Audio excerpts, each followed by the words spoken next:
ஒன்றிய அரசின் பட்ஜெட் நகலை எரித்து திருச்சியில் ம.க.இ.க. அமைப்பினர் போராட்டத்தில் ஈடுபட்டனர்.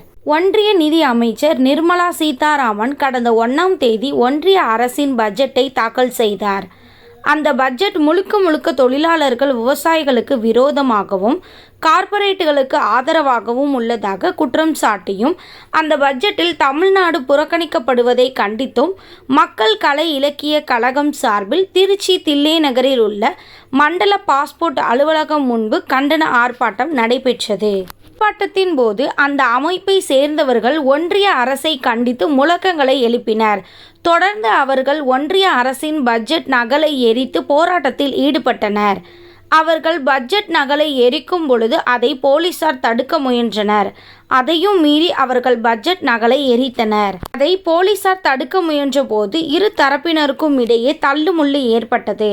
தொடர்ந்து போராட்டத்தில் ஈடுபட்டவர்கள் போலீசார் கைது செய்தனர்.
ரத்து செய்